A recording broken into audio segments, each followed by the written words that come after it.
नमस्कार, मेरा नाम डॉक्टर CH लियाओ है। मैं एक डॉक्टर हूँ, एक एक्टर हूँ, एक राइडर हूँ, एक बाइकर हूँ, लेकिन मैं एक मोटो व्लॉगर नहीं हूँ।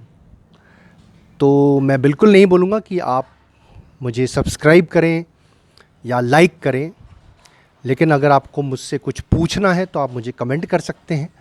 मैं उसका जवाब अवश्य दूंगा। और अगर आपको मुझे कुछ बताना है तो यू आर वेलकम, आप मुझे कमेंट करके बता सकते हैं। You are welcome. आज मैं ये वीडियो अपने इस बाइक इंटरसेप्टर 650 को लेकर कुछ फंक्शनल मॉड्स को लेकर मैं ये वीडियो लाया हूँ कि इसमें मैंने कुछ बेसिक फंक्शनल मॉड्स किए हुए हैं, तो उसके बारे में मैं आपको बताना चाहता हूँ। मैं फंक्शनल इसलिए बोल रहा हूँ क्योंकि इसमें से जितने भी मॉड्स हैं, कोई भी एस्थेटिक मॉड्स नहीं है, मतलब दिखावे वाला मॉड्स नहीं है। सारे के सारे फंक्शनल किसी काम के मॉड हैं, मॉडिफिकेशन है। तो वो मैं उसको लेकर आपसे चर्चा करना करना चाहता हूँ। सबसे पहला मेरा जो मॉड है वो आप इसके कलर को देखेंगे। इसमें ये जो मैट ब्लैक जो इसका कलर है, ये एक विनाइल कोटिंग है। इसके ऊपर विनाइल कोट किया गया है और ये बहुत ही कम समय में बहुत सस्ते में हो जाता है। ये मैंने इसलिए किया क्योंकि मैं जब इसमें टैंक बैग रखता हूँ तो मुझे डर था कि इसके टैंक के पेंट में स्क्रैच लग जाएगा। तो स्क्रैच ना लगे उस कारण से मैंने इसमें विनाइल कोटिंग करवा लिया है।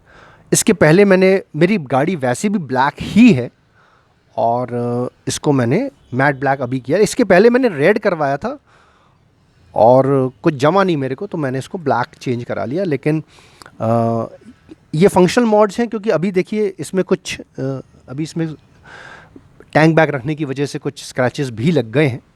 तो मुझे कोई चिंता नहीं है क्योंकि ये मेरे गाड़ी के पेंट को सुरक्षित रखता है। तो सबसे पहला मॉड ये था। और जाहिर है कि जब जैसी उस बंदे ने इस टैंक को कोट किया, विनाइल लैमिनेशन किया, तो उसने कहा कि सर पैनल को भी कर देते हैं। और फिर उसने पैनल को भी किया और उसके बाद उसने देखा कि ये इसका रियर शॉकअप गोल्डन है, तो उसने कहा कि सर इसको बैलेंस कर देते हैं, आगे के भी शॉकअप को हम गोल्डन कर देते हैं कुछ। तो उसने ये कर दिया। शायद ये USD जैसे दिखाई दे रहा है, USD है नहीं ये। तो ये पहला फंक्शनल मॉड है अपने गाड़ी के पेंट को बचाने के लिए, नंबर 1। फिर मैं नंबर 2 शुरू करूँगा इसके आगे से। इसमें मैंने इसका जो हेड लैम्प है, हेडलाइट का जो लैम्प है, उसको मैंने अपग्रेड किया हुआ है।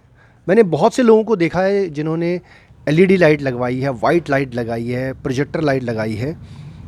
उसमें एक चीज़ बहुत सबसे बड़ी प्रॉब्लम आती है कि लीगैलिटीज़ की, नंबर 1। नंबर 2 प्रॉब्लम आती है हमारे जो सड़क में और भी लोग कम्यूटर्स जो होते हैं उनको प्रॉब्लम हो सकती है। तो इस कारण से मैंने हेलोजन लैम्प ही लगाया है और इसका लैम्प का मैंने बस वॉटेज बढ़ा दिया है। तो ये जो 12 वोल्ट 55-65 जो आता था, मैंने इसमें 12 वोल्ट 90-100 वाट का लैंप लगाया है। इसमें और भी हायर वाला आता है कि 12 वोल्ट 100-130 वाट का, जो मैंने नहीं लगाया। अच्छा, इसको लगाने के पहले मैंने जो इसका सर्विस इंजीनियर है ऑथराइज शोरूम का, उससे मैंने चर्चा किया कि इसको लगाने से मेरे वायरिंग में कोई प्रॉब्लम तो नहीं आएगी। तो उसने कहा कि वायरिंग में तो प्रॉब्लम नहीं आएगी, लेकिन अगर आपने गाड़ी को बिना इंजन ऑन किए अगर आपने इसको ज़्यादा देर तक ऑन रखा तो शायद बैटरी ड्रेन हो सकती है। तो मैंने कहा कि ऐसा मौका ज़्यादा कभी नहीं आएगा कि मैं इस गाड़ी को बिना इंजन ऑन किए ऑन रखूं, तो इसलिए फिर मुझे कोई प्रॉब्लम नहीं आएगी। तीसरा मॉड है इसका इंडिकेटर बल्ब, इंडिकेटर लाइट का जो बल्ब है उसमें मैंने सिमटैक के LED बल्ब लगाया है। सिमटैक का LED बल्ब जो है वो, उसको लगाने के बाद इसमें कमाल का डिफरेंस आया है। सबसे पहला डिफरेंस ये आया है कि इसकी जो रोशनी है इंडिकेटर की, वो 1-2 नहीं 10 गुना बढ़ गया है। लेकिन इसकी ब्लिंकिंग की जो स्पीड है वो थोड़ी ज़्यादा बढ़ गई है। ब्लिंकिंग थोड़ा फास्ट होता है इसमें। और इसकी जो रात में जो इसकी ब्राइटनेस है वो 10 गुना बढ़ गई है। दिन में ज़ाहिर है कि ऑर्डिनरी बल्ब के मुकाबले एलईडी जो बल्ब है वो काफ़ी ज़्यादा ब्राइट रहता है। तो ये तीसरा मैंने मॉड किया हुआ है। चौथा मॉड है, ये मॉड तो नहीं बोलूँगा मैं, ये एक मोबाइल होल्डर है, कास्ट एल्युमिनियम का, बहुत स्ट्रॉन्ग वाला मोबाइल होल्डर ये मैंने लगाया है। और इसके बाद मैं एक अलग से वीडियो बनाऊंगा जहाँ पे मैं क्लोज़अप ये सारी चीज़ें दिखाऊंगा आपको। ये एक लाइट है, एक्सेसरी लाइट, जो मैंने अमेज़ॉन से लिया था, और ये एलईडी वाइट लाइट है। और ये मैंने fog light as an accessory light लिया था। फॉग के लिए तो काम नहीं आएगा क्योंकि मेरे पास उसमें येलो फ़िल्टर या येलो कवर नहीं है इसका। तो ये मैंने लिया था तकरीबन 3900 रुपीज़ का, और ये अमेज़ॉन में मुझे मिला था। और ये लाइट और ये लाइट, अच्छा, हेडलाइट का जो है दिन के टाइम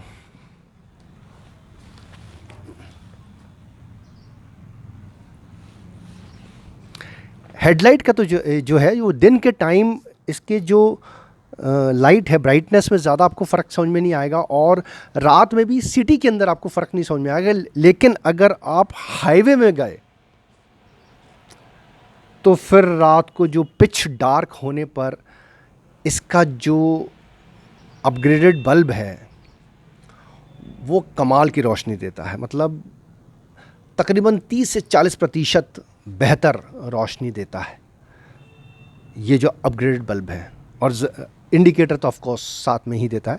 मैंने इसमें अभी तक वो ब्लिंकर वगैरह नहीं लगाया है क्योंकि मुझे नहीं लगता कि हमें वो ब्लिंकर की ज़्यादा आवश्यकता पड़नी चाहिए।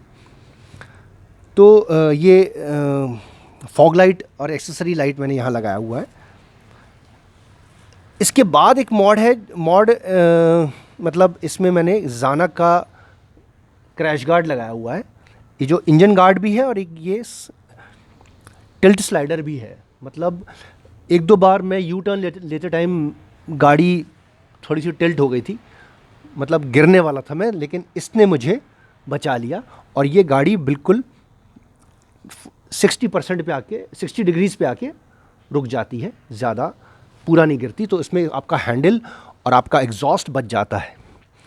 तो ये ज़ाना का जो स्लाइडर है ये कंपैरेटिवली जो इसके रॉयल एनफील्ड का जो ओरिजिनल एक्सेसरीज़ में आते हैं वो उससे बेहतर है ये वाला स्लाइडर। और मैंने एक सम गार्ड लगाया नीचे से, इंजन गार्ड, वो भी ज़ाना का ही लगाया है। और सबसे महत्वपूर्ण जो अभी मैंने मॉड किया है वो है इसके फ़िल्टर का। इसमें मैंने DNA का परफॉर्मेंस फ़िल्टर लगाया है। मुझे लकीली एक फेलो राइडर से ये परफॉर्मेंस फ़िल्टर मिल गया था पैक पीस, और उन्होंने मुझे थोड़े से कम दाम में मुझे बेच दिया। तो मैंने जब इसमें परफॉर्मेंस फ़िल्टर लगाया तो जाहिर है कि मुझे एक फ्री फ्लो एग्जॉस्ट चाहिए था, तो मैंने इसमें AEW का फ्री फ्लो एग्जॉस्ट लगाया है। मैं बिल्कुल भी ध्वनि प्रदूषण के ख़िलाफ़ हूँ। I don't like to have lot of noise and attention, लेकिन मुझे ये लगाना पड़ा क्योंकि परफॉर्मेंस फ़िल्टर के साथ फ्री फ्लो एग्जॉस्ट होना बहुत ज़रूरी है। और वो भी मैंने AEW का जो सबसे कम दाम का है, जो सबसे सस्ता वाला है, वो मैंने लिया है। AEW का जो एग्जॉस्ट है, आप उसके वेबसाइट में जाएंगे तो 101 जो मॉडल है वो आपको 9500 का पड़ेगा, और वही सेम आपको 500 रुपये ज़्यादा में अमेज़ॉन से पड़ेगा, तो वो आपको 10,000 का पड़ेगा। तो ये सबसे सस्ता वाला मैंने इसमें एग्जॉस्ट लगाया है। और इसकी वजह से मेरी गाड़ी में जो बदलाव आया है दैट इज़ मैचलेस। मेरी गाड़ी तकरीबन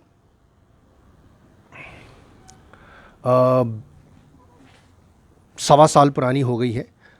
2020 BS6 मॉडल है ये, और तकरीबन 7,000 कुछ चल गई है। और इसमें मुझे इस फ़िल्टर की वजह से मुझे तकरीबन 25 to 30% का परफॉर्मेंस डिफरेंस आया है इसमें। एक्सेलरेशन में टॉप स्पीड का तो मैंने अभी तक देखा नहीं है, लेकिन एक्सेलरेशन में इसमें बहुत बदलाव आया है। गाड़ी तो उड़ने लगी है। तो इसकी वजह से जब आप फ्री फ्लो एग्जॉस्ट लगाते हैं तो उसको आप हायर रेव करना चाहते हैं, और इसमें आपको हायर साउंड का जो इफ़ेक्ट है वो जब आपको मिलता है तो आप उसको अधिकतर रेव पे 4,000 5,000 आरपीएम में चलाते हैं, तो इससे डेफिनेटली इसका एवरेज गिर जाता है। तो इस शहर में मुझे ज़्यादा एवरेज नहीं मिलता, लेकिन अगर हाईवे पे मैंने इसको अनएंथुजियास्टिकली मतलब इसको क्रूज़ किया, जब मैंने आराम से उसको 80-90-100 में जब क्रूज़ किया तो इसने मुझे 31 का एवरेज दिया था। तो ये अभी मतलब मेरी गाड़ी जो 1.25 साल हो गई है और जो 7,000 से कम चली है, 31 का एवरेज देकर मुझे काफ़ी संतुष्ट करती है। तो ये थी मेरी बेसिक जो फंक्शनल मॉड्स मैं बताना चाह रहा था वो। इसके अलावा मैंने कुछ इन्वेस्टमेंट सेफ्टी गियर्स में किए हुए हैं, और वो सबसे ज़्यादा मेरे लिए मायने रखती है। तो मैंने अपने लिए जब मैंने ये बाइक ली थी तब मैंने रॉयल एनफील्ड का एक जैकेट लिया था, राइडिंग जैकेट लिया था, वो लेवल 1 था। ये वाला जो मैंने टर्मैक का भी लिया है ये लेवल 2 है, इसमें चेस्ट प्रोटेक्टर्स भी हैं। और मैंने एक्सॉर का हेलमेट लिया है, ये तकरीबन 5,000 का है। और मैंने राइनॉक्स का ग्लव्स लिया हुआ है, ये तकरीबन 2,900 का है। तो ये मेरे बेसिक कुछ राइडिंग गियर्स हैं, और ये मेरे कुछ बेसिक फंक्शनल मॉड्स हैं। तो ये मैं आप लोगों के साथ शेयर करना चाह रहा था, और अगर इसमें आपको कुछ भी लगता है कि मुझे और ऐड करना चाहिए तो मुझे प्लीज़ आप शेयर कर सकते हैं, मेरे साथ बता सकते हैं। एक बस लास्ट और मैं इसमें कुछ जोड़ना चाहता हूँ कि वो है इसका बैकरेस्ट। एक बैकरेस्ट मुझे लगाना है, क्योंकि जब मैं पिलियन राइडर के साथ राइड करता हूँ, मेरे स्पाउस के साथ मैं राइड करता हूँ, तो गाड़ी में ज़बरदस्त किस्म का पिकअप है। तो पीछे जो व्यक्ति जो बैठता है वो थोड़ा से डर जाते हैं कि मैं पीछे खिसक ना जाऊँ।